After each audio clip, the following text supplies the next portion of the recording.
Hola jóvenes, nos volvemos a encontrar, esta vez para ver la semana 9 que son los estados de agregación. Esta semana nos vamos a enfocar en el estado gaseoso y en el estado líquido. Espero les sirva.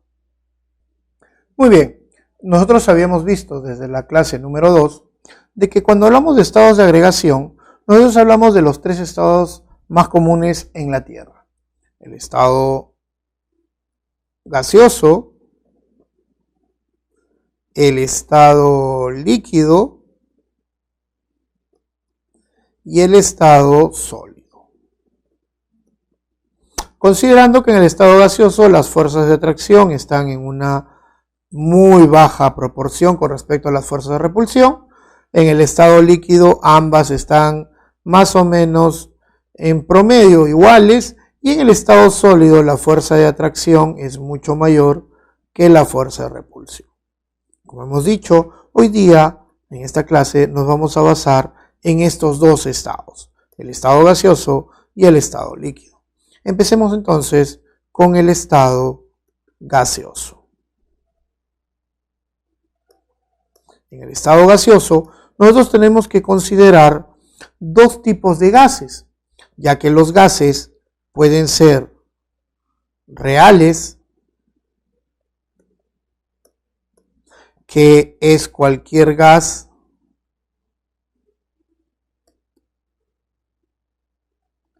que se encuentre en la naturaleza, mientras que un gas ideal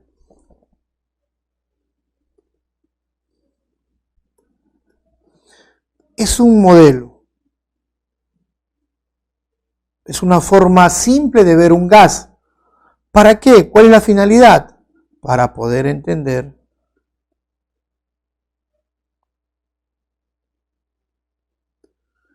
el comportamiento de los gases. Considerando un punto importante, que la primera idea de hablar de idealidad es cuando los gases están a una baja presión y a una alta temperatura. Es lo primero que te van a decir como idea de un gas ideal. Pero como un gas ideal implica tener ciertas condiciones que lo hagan ideal, tenemos que hablar justamente de qué cosa lo hace ideal. Para ello, tenemos que hablar de la teoría cinético-molecular. En esta teoría se dan los requisitos para que un gas sea considerado como ideal. Primera idea es que las fuerzas de atracción son consideradas nulas o despreciables. 2. Todas las partículas del gas son moléculas. Cabe destacar que, por ejemplo, tenemos el CO2, el SO2, el HCN sin ningún problema, pero también, por ejemplo, podríamos tener el helio. Y podríamos decir que los gases nobles son considerados moléculas monoatómicas. 3. Podemos decir el volumen de la partícula o el volumen de la molécula es despreciable con respecto al volumen del recipiente. 4. Son masas puntuales. 5. Los choques entre las partículas son elásticas. ¿Qué se supone que es elástico? Un choque elástico. Un choque elástico se da cuando se refiere a, se supone que cuando yo voy a hacer un choque, al menos una de las moléculas tiene que estar en movimiento. Si las dos están en movimiento, genial. Pero eso implica que al inicio tenemos una energía cinética inicial. Eso implica que si tenemos una energía cinética inicial, para que sea un choque elástico, después de haber sido realizado el choque, la energía cinética final debe ser la misma que la inicial, es decir, que la energía permanezca constante. Y 6, los choques de las partículas con la pared del recipiente se denomina presión. Entonces, ¿cuáles son los parámetros de estado en los gases ideales? Tenemos presión, volumen, número de moles y temperatura. Presión, milímetros de mercurio, atmósferas o pascales.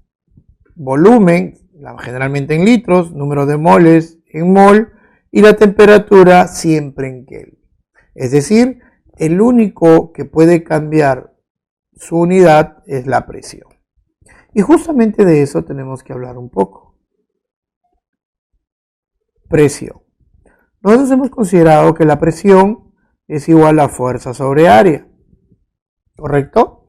Pero la idea es, ¿qué tipos de presiones vamos a encontrar?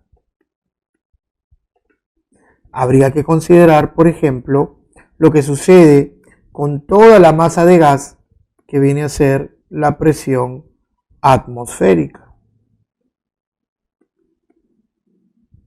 Cuando hablamos de la presión atmosférica es la presión que ejerce la masa de gas sobre algún objeto, razón por la cual se dice que la presión atmosférica es igual a una atmósfera o 760 milímetros de mercurio. Pero yo no quiero medir la presión atmosférica, yo quiero medir la presión de un gas. Para ello tengo que hablar de la presión manométrica. Es aquella que se mide con un manómetro. ¿Qué es un manómetro? Bueno, hay que considerar que cuando hablamos de un manómetro, casi todos lo hemos visto, porque hablar de un manómetro implica ver un recipiente que tiene un gas dentro, pero siempre los recipientes que tienen un gas adentro siempre tienen como un reloj en la parte superior. Ese es un manómetro que te está midiendo la presión del gas dentro del recipiente. Generalmente cuando se habla de una presión manométrica, se habla por ejemplo de un recipiente que contiene un gas al cual se le conecta una llave y este va a estar conectado a lo que se llama como un tubo en U. Pero obviamente este tubo en U se puede dar de dos formas. Obviamente podríamos considerar que cuando el gas está dentro del recipiente y la válvula está cerrada, el nivel de líquido que está en el tubo en U es constante, es decir, está equilibrado. Pero si nosotros liberamos la llave y el gas sale y ejerce una presión, obviamente existirá una diferencia entre los niveles y a esa diferencia se le considera la presión del gas. Es decir, la presión del gas es igual a la presión manométrica. Pero en este caso hay que considerar que aquí está la presión atmosférica. Entonces, cuando se abre la llave, el gas sale, ejerce una presión H, de tal manera que la presión del gas es igual a H más la presión atmosférica. Es decir, ahora la presión del gas es igual a la presión atmosférica más la presión manométrica. Entonces, si a mí me piden hablar de la presión manométrica, tengo que referir a si está abierto o está cerrado. Dependiendo de ello, yo puedo calcular la presión del gas dentro de un recipiente. Pero si no me hablan de presión manométrica, implícitamente me están hablando de la presión del gas, entonces no tengo que hacer ningún cálculo distinto. Muy bien. Entonces, ¿qué tengo que hacer? Hay que considerar que tengo 4 variables: presión, volumen, temperatura y número de moles. ¿Qué hacer con ellos? ¿Cómo voy a trabajar? Hay que considerar algo importante. Cuando hablamos de gases ideales, existen unas leyes que se aplican a estos. Entonces, ¿qué cosas son las leyes de estos gases ideales? Nosotros consideramos 4 variables. De esas 4 variables, lo que hacen las leyes es poner que 2 sean constantes y ver cómo varían las otras 2. Entonces, veamos a qué nos referimos cuando hablamos de las leyes de los gases ideales. 1. Ley de Boyle, también conocida como las isotermas. ¿Qué significa isoterma? Temperatura constante. Pero vamos a decir que estas primeras leyes siempre son para masas constantes. Si la masa es constante, obviamente el número de moles también es constante. Entonces, si digo número de moles y temperatura constante, me queda ver qué sucede si hago enfrentar a la presión con el volumen. Entonces, vamos a pensar en un recipiente que tiene un émbolo movible. Ejemplo, una jeringa. Si en una jeringa yo tengo una presión 1, obviamente voy a tener una presión 2. ¿Qué sucede si aumento la presión?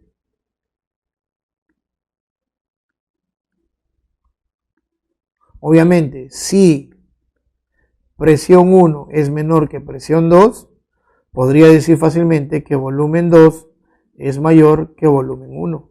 O perdón, menor que volumen 1.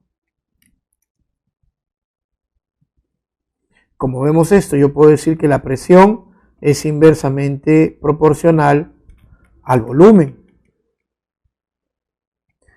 Si es inversamente proporcional al volumen, yo puedo decir que presión 1 entre presión 2 debe ser volumen 2 entre volumen 1. Por tal razón, presión 1 por volumen 1 es igual a presión 2 por volumen 2, dejándome presión por volumen igual a una constante. Y esta es la ley de Boyle. 2. Ley de Charles, también conocida como las isobáricas. Si me dice isóbaro, presión constante, obviamente el número de moles también. ¿Qué me queda para comparar? Me queda para comparar volumen versus temperatura. ¿Alguna vez alguien ha visto cómo es que se empieza o se utiliza un globo aerostático? ¿Qué es lo primero que haces? Haces que el globo se caliente, prendes una estufa, un mechero, y este empieza a enviar aire caliente. El volumen del globo al inicio está desinflado, pero a medida que aumenta la temperatura del aire, el volumen también aumenta. Entonces, si digo que a medida que aumenta la temperatura, el volumen también aumenta, yo puedo decir que volumen es directamente proporcional a la temperatura, de tal manera que volumen 1 entre volumen 2 es igual a temperatura 1 entre temperatura 2, lo que me deja volumen 1 entre temperatura 1 es igual a volumen 2 entre temperatura 2, lo que implica volumen entre temperatura una constante. Siempre y cuando esto esté en Kelvin. Si no está en Kelvin, no se cumple la ley. 3. Ley de Guy-Lussac, también conocidas como las isométricas, isócoras, isovolumétricas, etc. Dejando número de moles y volumen constante. ¿Qué me queda para comparar? Presión versus temperatura. Entonces, la pregunta es, ¿qué pasa si traigo un recipiente rígido que contiene un gas dentro y empiezo a calentar? Es decir, traigo un balón de gas, a temperatura ambiente no le pasa nada. La pregunta es, ¿y qué pasa si acerco un soplete a un balón de gas? Obviamente el tanque de gas explota. Si este gas explota, es porque obviamente su presión ha aumentado. De tal manera que si aumento la temperatura, la presión también aumenta. Esto implica presión directamente proporcional a la temperatura. Presión 1 entre presión 2 es igual a temperatura 1 entre temperatura 2. Lo que me deja presión 1 entre temperatura 1 es igual a presión 2 entre temperatura 2. Por ende, presión entre temperatura una constante. La ley de Avogadro.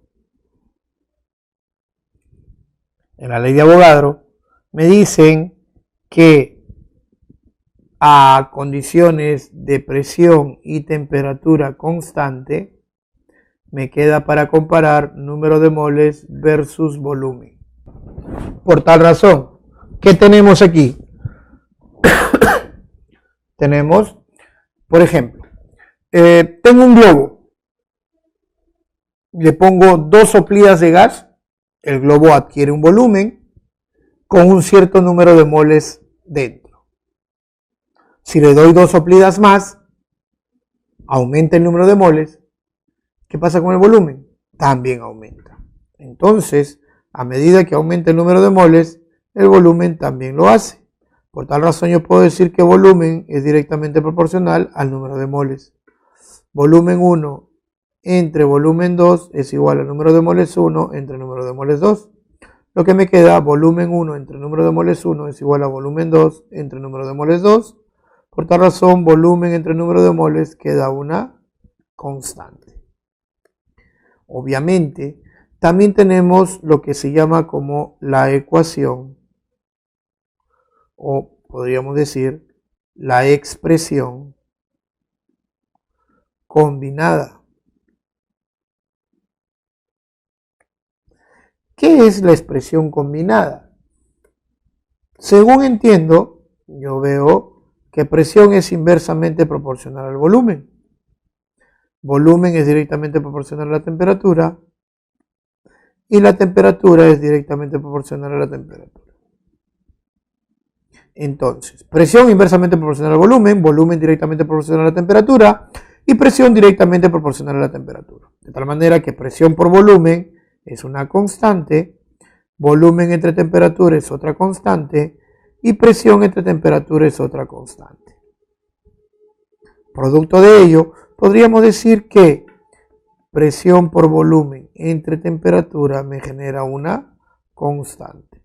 Por tal razón, presión 1 por volumen 1 entre temperatura 1 es igual a presión 2 por volumen 2 entre temperatura 2. Lo que se conoce como pavito. Pero, como somos científicos, no podemos dejar la idea de decir presión por volumen entre temperatura es una constante. La pregunta es, ¿y esta constante qué es? ¿Cómo se halla?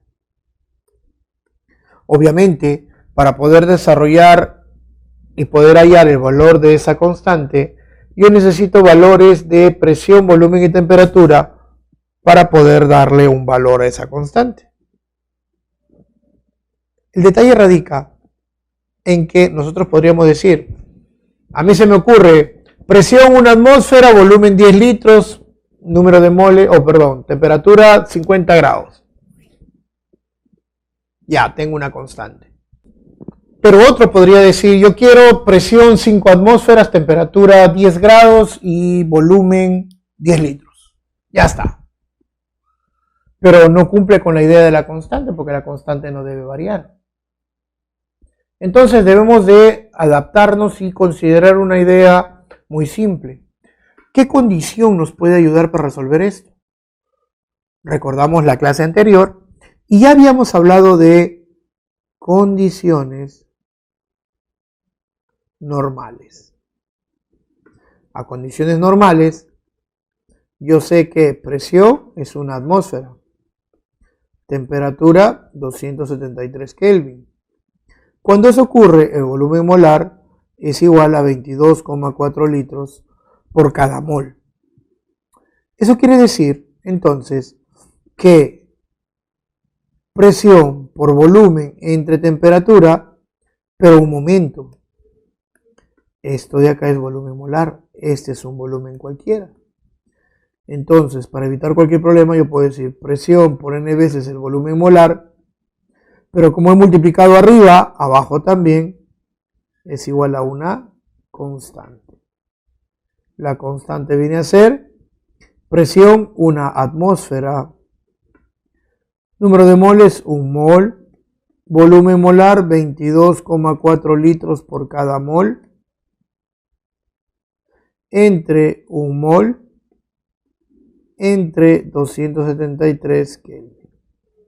Esta constante me sale 0,082 atmósferas por litro entre mol por Kelvin.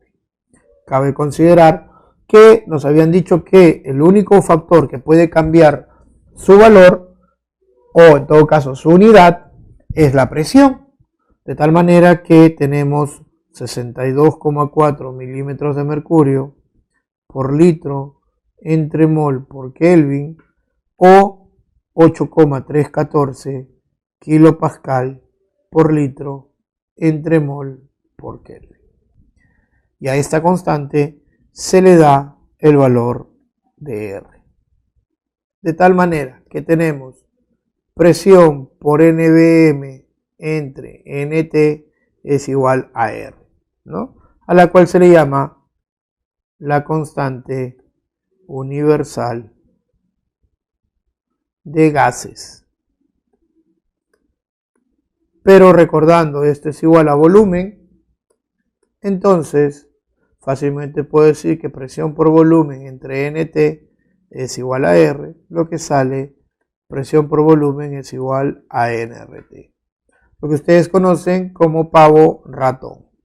Esto de acá vendría a ser la ecuación general de gases ideales. Obviamente, de esta ecuación, yo puedo sacar otra donde me relacione otras cosas de las propiedades de los gases. Por ejemplo, yo puedo decir que el número de moles es igual a la masa entre la masa molar. De aquí, presión por volumen es igual a la masa entre la masa molar por RT. Lo que me queda, presión por masa molar es igual a la masa entre volumen por RT. ¿Y esto qué es? Densidad. Entonces tengo presión por masa molar es igual a densidad por RT. Otra de las ecuaciones que me sirven para determinar algunos parámetros de estado de los gases. Ahora, hemos visto que la difusión es una propiedad de los gases. ¿Cómo enfrentarla? ¿Qué es lo que sucede? Y para eso podemos citar a Graham. Y podríamos decir la ley de difusión, que también la ley de Graham.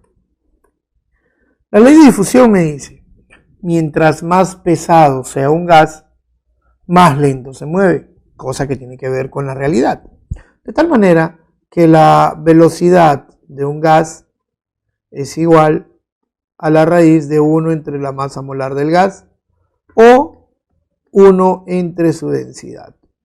Si yo quiero hacer una relación del gas 1 con el gas 2 de velocidades, esto implicaría la masa molar de 2 entre la masa molar de 1, o si prefieres, la densidad de 1 entre la densidad de 2.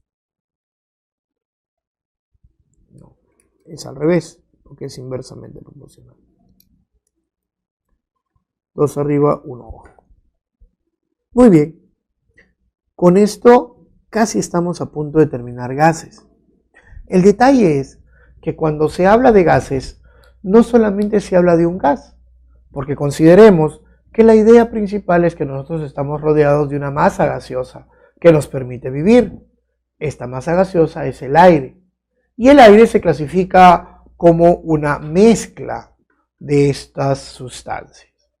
La pregunta es, ¿podemos utilizar las ecuaciones que acabamos de utilizar para poder trabajar con gases y mezcla de gases? ¿Se pueden usar las mismas? Obviamente se tienen que hacer ciertas variaciones, pero para ello y para entender una mezcla de gases, lo primero que se hace es entender la ecuación de Dalton, que justamente habla de presiones parciales. Entonces, veamos a qué nos referimos cuando hablamos de mezclas gaseosas. La ley de presiones parciales o ley de Dalton. ¿Qué te dice la ley de Dalton?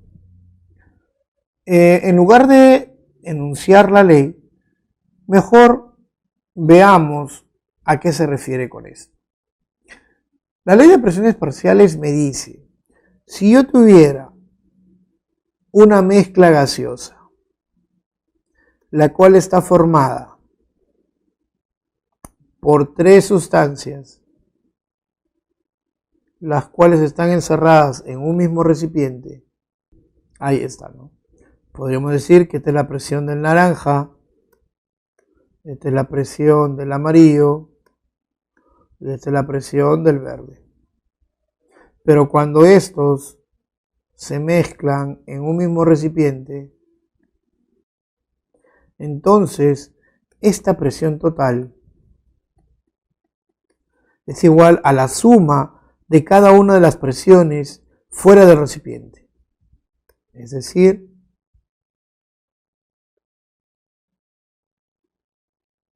ahí está la presión del verde, la presión del amarillo y finalmente la presión del naranja. Entonces, la presión total es igual a la presión de A más la presión de B más la de C. Y se define PT como presión total y PI minúscula presión parcial. Entonces, habíamos dejado la acción, habíamos quedado en que la presión total vendría a ser la suma de cada una de las presiones parciales de cada uno de los gases, como si estuviera solo en el recipiente. Habría que considerar que cuando vemos esto, para poder hallar la relación entre la presión total y las presiones parciales, hay que considerar ciertas cosas. Por ejemplo, imaginen un cilindro donde tenemos un sistema S y dentro del sistema tenemos 1, 2, 3, 4 gases. Entonces, yo quiero hallar la ecuación de este sistema. Si lo hago para S, yo podría decir que la presión total por el volumen total es igual al número de moles totales por RT. Si lo hago para 1, podría decir presión de 1 por volumen de 1 es igual al número de moles de 1 por RT. Si lo hago para 2, presión de 2, volumen de 2 es igual al número de moles de 2 por RT y así sucesivamente. Pero acuérdense que yo quiero tener una relación entre la presión total y una presión. Y de ahí extrapolar a las otras. Entonces, ¿cómo se hace para obtener una relación entre estas dos variables? Bueno, vamos a utilizar lo que utilizan los matemáticos para relacionar dos cosas. Cuando tengo dos ecuaciones y quiero relacionar una variable de estas dos, entonces hacemos 1 entre S. De tal manera que puedo decir presión de 1 por volumen de 1 entre presión total, volumen total, es igual al número de moles de 1 por RT entre el número de moles totales por RT. Obviamente, de aquí puedo eliminar RT y RT. Pero aún así, esta expresión es demasiado compleja para poder relacionarlos. Pero hay que considerar algo importante. Si yo digo, el volumen de S es 5 litros, ¿qué volumen ocupa 1? ¿Qué volumen ocupa 2? ¿Qué volumen ocupa 3? ¿Y qué volumen ocupa 4? Obviamente, si yo tengo un salón lleno de aire, y yo sé que el aire tiene 22% de oxígeno y 78% de nitrógeno, que solamente un cuarto del cuarto tiene aire, o del salón tiene oxígeno. Es decir, si pongo 20 personas, 5 respiran o 5 están utilizando el oxígeno y las 15 restantes se mueren. No creo, ¿verdad? Entonces, ¿cómo hacer eso? ¿Cómo considerar eso? Entonces, hay que considerar que todas las personas respiran, obviamente hasta que se acabe el aire. Eso quiere decir que ese 22% está distribuido en todo el salón. Eso quiere decir que el volumen de oxígeno es de todo el salón. Por tal razón, si yo digo el volumen total tiene diferencia con el volumen de 1, la respuesta es no, porque todos los gases ocupan todo el volumen del recipiente que los contiene. Por tal razón, ya tengo mi relación. Presión de 1 es igual al número de moles de 1 entre el número de moles totales por la presión total. Esta es la expresión para Dalton. Pero, para ponerlo de una forma más simple, yo puedo decir en cualquier situación que la presión de cualquier componente del gas es igual a su número de moles entre el número de moles totales por la presión total. Cabe destacar que esta relación es lo que se llama como fracción molar. De tal manera que yo puedo decir que la presión parcial de cualquier componente es igual a su fracción molar por su presión total. Y podemos sacar algunas cosas interesantes de aquí. Tanto así que la sumatoria de presiones parciales es la presión total y también que la sumatoria de las fracciones molares viene a ser igual a 1. Con esto hemos terminado gases. Pasemos al estado líquido. Recordando que en el estado líquido las fuerzas de atracción están más o menos en la misma proporción que la fuerza de repulsión. Y en el estado líquido la fuerza de atracción está representada por las fuerzas intermoleculares.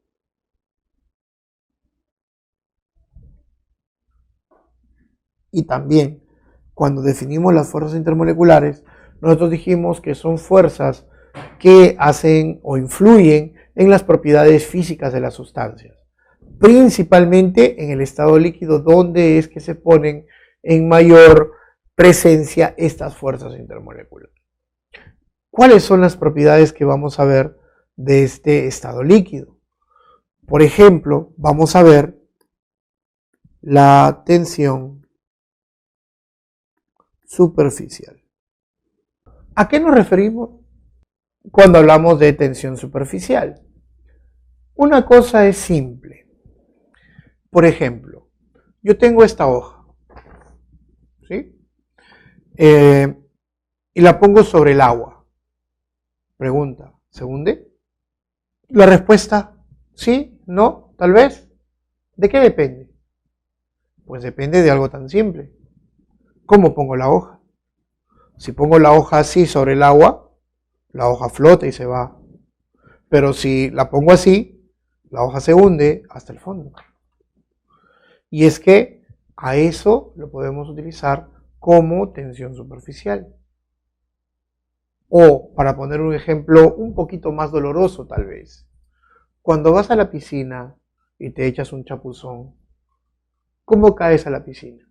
¿Así o así? Obviamente, si caes así, tu pecho va a estar rojo y te va a doler. Pero si caes así, no duele, ¿verdad? ¿Por qué? Porque obviamente la punta de tus dedos ha traspasado la tensión superficial del agua. Pero mientras más alta sea el área de contacto, es decir, si caes de pecho, para poder pasar esa capa superficial, vas a tener que aplicar mucha más fuerza de la que haces por hacer esto. A eso se llama tensión superficial. Entonces, la definición de tensión superficial es la energía necesaria para estirar o aumentar en 1 centímetro la superficie de un líquido. Obviamente, si yo tengo un líquido, voy a tener las moléculas que forman la superficie y obviamente las moléculas que están debajo de ellas. La idea es, yo quiero estirar esto, quiero sacarlo de su posición, pero si yo tengo fuerzas intermoleculares altas que atraen esa molécula, no la van a dejar salir. Por tal razón, si aumento la fuerza intermolecular, la tensión superficial también es alta. Y si aumento la temperatura, la tensión superficial disminuye. Tenemos la viscosidad. ¿Qué cosa es la viscosidad? Cabe destacar que si tengo un vaso con agua y un vaso con miel, y ambos los tiro sobre el piso, ¿quién llega más lejos? Obviamente, quien llega más lejos es el agua. Por tal razón, podemos concluir que el agua es fluido, mientras que la miel es viscosa, no se mueve con facilidad. Entonces, la viscosidad no es otra cosa que es la resistencia de un líquido a fluir. ¿Cómo observamos esta resistencia?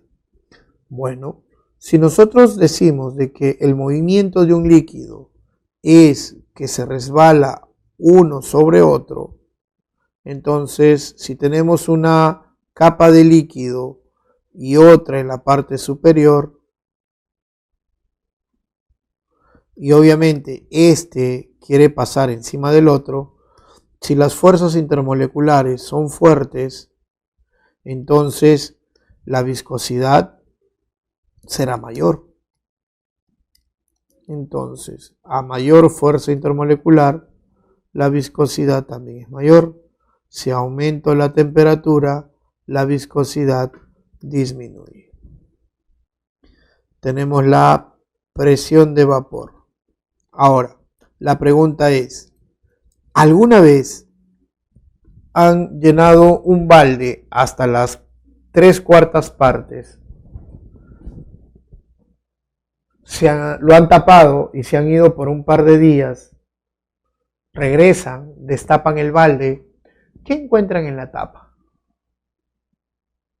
Obviamente, En la tapa van a encontrar gotitas de agua. La pregunta es, ¿cómo llegaron las gotas de agua a la tapa del balde? Si consideramos que estaba pues muy lejos de la tapa. ¿Qué pasó? La respuesta es que el agua se evapora. Profesor, ¿el agua se evapora a temperatura ambiente? Sí, el agua se evapora a temperatura ambiente. Si no, ¿cómo creen que ocurre el ciclo hidrobiológico del agua? Cabe destacar que se está diciendo el agua se evapora. En ningún momento se ha dicho el agua ebulle, que son dos cosas muy distintas. Entonces, si yo tengo un recipiente cerrado y dentro de ese recipiente yo tengo un líquido cuyas moléculas están en la parte superior, estas se evaporan, algunas quedan como gas o como vapor y otras se condensan. Entonces, ¿qué podemos decir? Para medir la presión de vapor es necesario que la velocidad de evaporación sea la misma que la velocidad de condensación. Cuando esto se cumple, ya puedo estar seguro que no va a haber más moléculas de el líquido en el aire, entonces esto ya ejerce una presión de vapor sobre el líquido. En ese momento se mide la presión de vapor. Y a medida que aumenta la fuerza intermolecular, más difícil que salga, menor presión de vapor. Si aumento la temperatura, la presión de vapor también aumenta. El punto de ebullición. ¿Qué es el punto de ebullición? El punto de ebullición se mide cuando la presión de vapor es igual a la presión externa. Es decir, cuando se iguala esa presión interna o la presión de vapor a la presión externa, entonces estamos viendo que el líquido hierve. Ahora, si la presión externa es igual a una atmósfera, entonces estamos frente al punto de ebullición normal. Y a medida que aumenta la fuerza intermolecular, la presión o el punto de ebullición también aumenta. Bien, jóvenes, terminamos la parte teórica y empezaremos los ejercicios para poder afianzar nuestros conocimientos y en la resolución de problemas. 1. La teoría cinética molecular explica las propiedades y el comportamiento de un gas ideal. Con respecto a los gases ideales, seleccione la secuencia correcta de verdadero y falso. Entre sus moléculas se consideran las fuerzas de atracción. Acabamos de decir que cuando hablamos de la teoría cinética molecular, solo las fuerzas de atracción son despreciables. Eso es correcto. ¿Todas las partículas se consideran moléculas? Sí. Sus moléculas pierden energía al chocar entre sí. Hemos dicho que los choques son elásticos, que implica que la energía cinética inicial es igual a la energía cinética final, lo que implica conservación de energía. Falso. Entonces la respuesta es la B, verdadero, verdadero, falso. 2. Los procesos que experimentan los gases ideales se pueden representar mediante el uso de los diagramas presión, volumen, temperatura, volumen, presión, temperatura. Dado el siguiente gráfico, seleccione la secuencia correcta de verdadero y falso. Corresponde a un proceso isocórico. Proceso isocórico, volumen constante. Pero acá estamos viendo que el volumen varía. Falso. La presión permanece constante. Entonces esto es un proceso isobárico. El volumen es directamente proporcional a la temperatura. A medida que aumenta la temperatura, también aumenta el volumen, y eso es correcto. La temperatura absoluta T2 tiene un valor de 327 grados. Bueno, para hallar la temperatura, yo digo volumen 1 entre temperatura 1 es igual a volumen 2 entre temperatura 2. Podemos decir que tenemos 20 entre 400 es igual a 30 entre temperatura 2. Temperatura 2 es igual a 600 Kelvin. Claro, la temperatura absoluta es 300 Kelvin, 600 Kelvin, pero si lo transformamos en Kelvin o en grados Celsius, podríamos decir que es 600 menos 273 es igual a 327 grados Celsius. Pero, como dice temperatura absoluta, eso sería falso porque la temperatura absoluta es 600 Kelvin. Entonces la respuesta es la E. Habría que cambiar. O sea, sale 327 grados, pero me dice temperatura absoluta T2 y la escala absoluta es Kelvin, no Celsius. Las leyes de Boyle, de Charles y de Gill-Sacks son leyes empíricas que explican el comportamiento de un gas ideal. Si se tiene una muestra gaseosa en un recipiente rígido y cerrado herméticamente, temperatura 100 grados, temperatura 2, 75 grados. Pero como dice un recipiente hermético y rígido, el volumen es constante, que es lo que cambia la presión. Obviamente, si la presión baja o la temperatura baja, la presión también debe bajar. Entonces, dice, ¿disminuye el volumen de gas? No, porque es un recipiente cerrado. La energía cinética de las moléculas disminuye. Acuérdense que la energía cinética depende de la velocidad, pero también depende de la temperatura, porque la temperatura es un grado de movimiento de las partículas. A medida que aumenta la temperatura, la energía cinética también lo hace. Entonces, como está bajando la temperatura, la energía cinética también baja. Corresponde a un proceso isocórico, correcto, porque el volumen es constante. Esto sería falso, verdadero, verdadero. Problema 4. El sulfuro de hidrógeno es un gas incoloro con olor a huevo podrido, se genera por la descomposición de materia orgánica si se tiene un volumen de 5,46 litros de este gas a condiciones normales. Presión 1, 1 atmósfera, temperatura 1, 273 Kelvin. Dice, y toda su masa se traspasa a un recipiente alcanzando una presión de 0,5 atmósferas y una temperatura de 298 Kelvin. ¿Cuál será el volumen final o volumen 2 que debe alcanzar? Como me dan los tres valores, presión 1 por volumen 1 entre temperatura 1 es igual a presión 2 por volumen 2 entre temperatura 2. Tengo volumen 1, presión 1, 1 atmósfera. Volumen 1, 5,46 litros. Entre 273 Kelvin es igual a 0,5 atmósferas por el volumen 2 entre 298 Kelvin. Se van los Kelvin, se van las atmósferas, volumen 2 es igual a 11,92 litros. La respuesta, la C.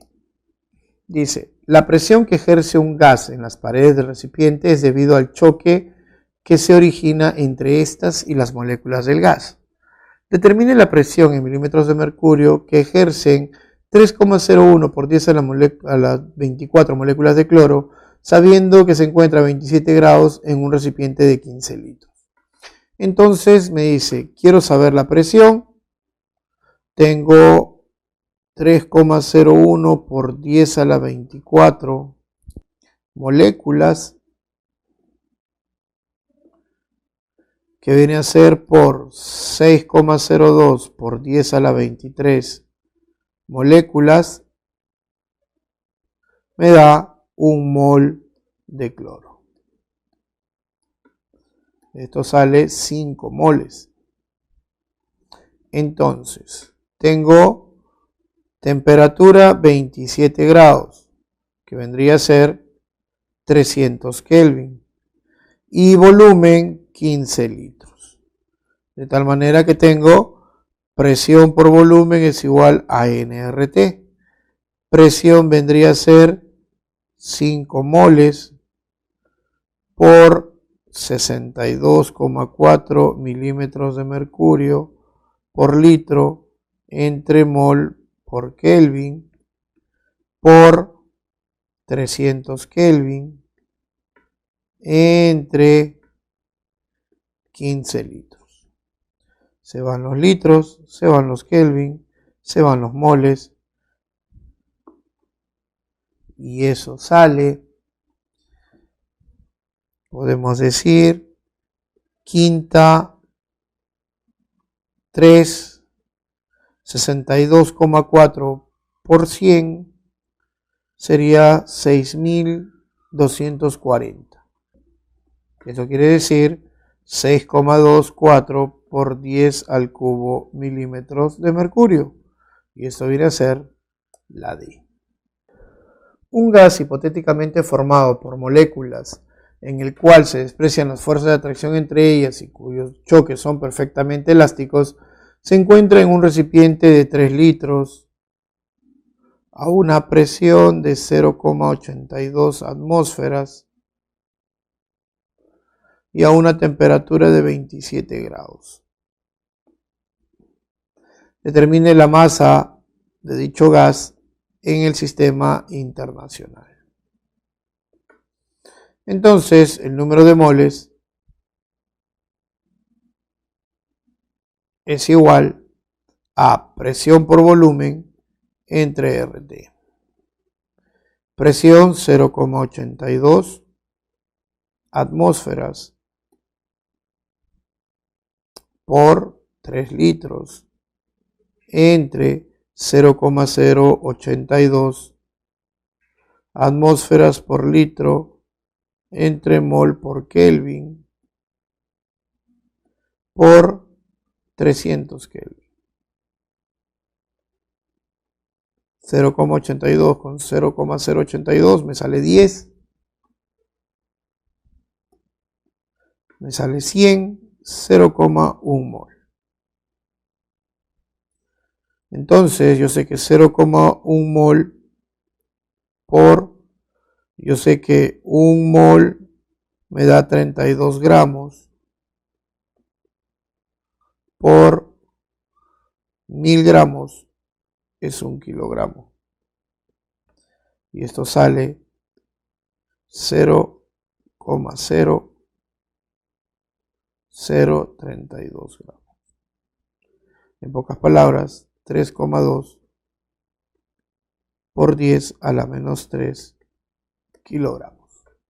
La respuesta entonces sería la A. El gas butano es muy utilizado como combustible y produce la siguiente reacción. Si al combustionar 5,8 kilogramos de butano con suficiente oxígeno genera un volumen de 8,8 metros cúbicos de CO2 a 167 grados, determine la presión en atmósferas que ejerce el CO2 generado. Muy bien, entonces tengo 2C4H10 más 3CO2 me genera 8CO2 más 10H2O. 2 moles, 13 moles, 8 moles, 10 moles. Tengo 5,800 gramos. ¿Cuántos moles genera? 48 y 10, 58 por 2, 116 gramos. Y esto es 8 moles.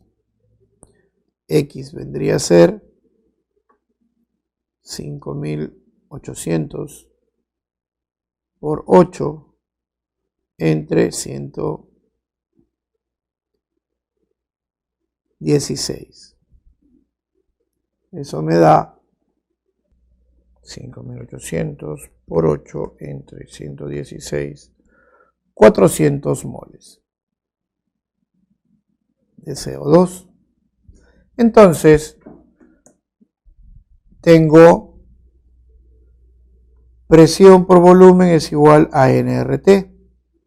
Me dice presión viene a ser 400 moles por 0,082 atmósferas por litro entre mol por Kelvin por 167 grados, 440 Kelvin entre 8.800 litros.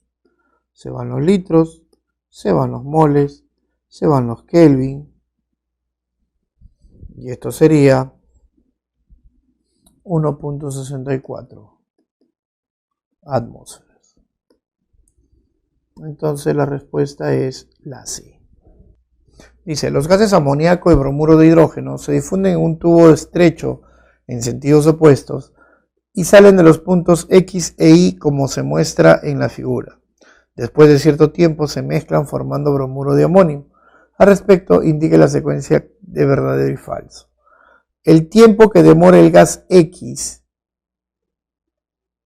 es mayor que respecto al gas Y para formar NH4Br.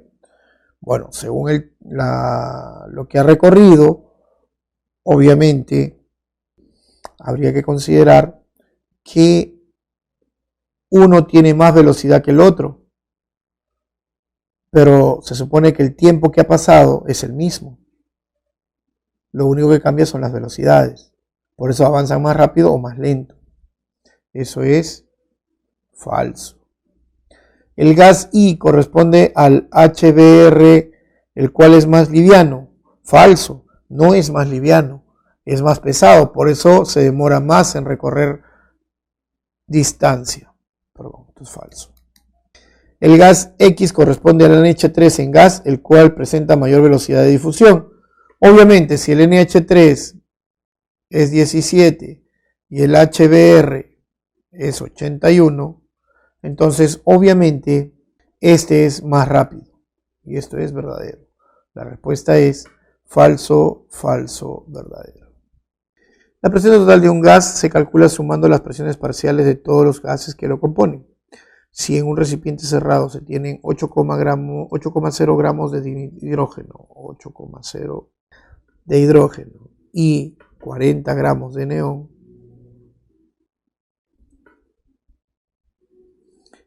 ocupando un volumen de 41 litros y una temperatura de 127 grados, que vendría a ser 400 Kelvin. Acá entre 2 gramos de hidrógeno, 1 mol, tengo 4 moles de hidrógeno y aquí por 20 gramos, 1 mol, tengo 2 moles de neón, en total 6 moles totales.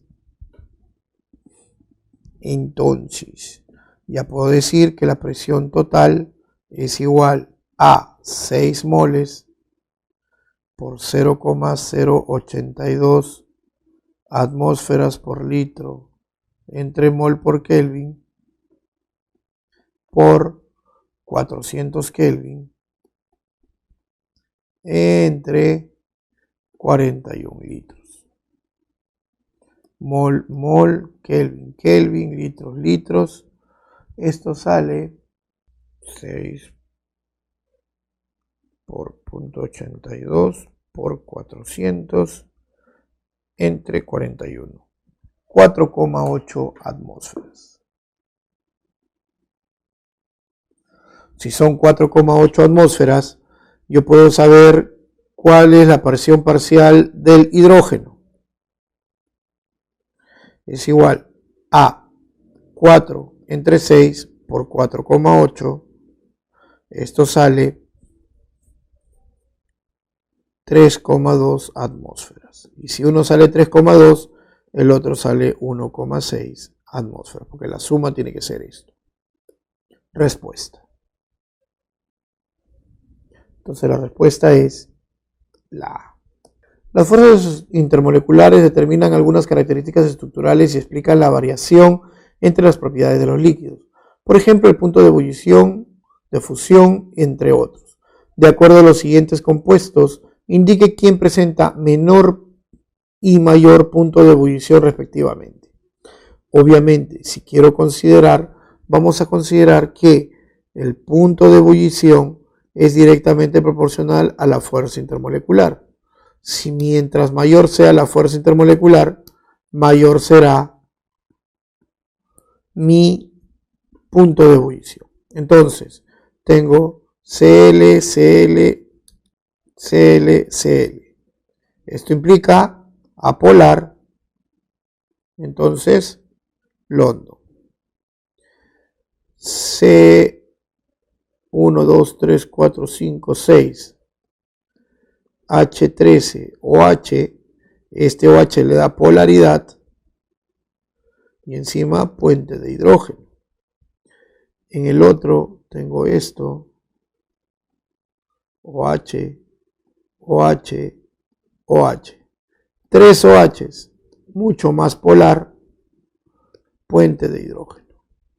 Entonces, el más bajo, más alto. Entonces, la respuesta es la 1 y la 3. Muy bien, jóvenes, hemos llegado a la parte final de esta semana 9. Espero les haya servido. Nos estamos viendo en una próxima ocasión.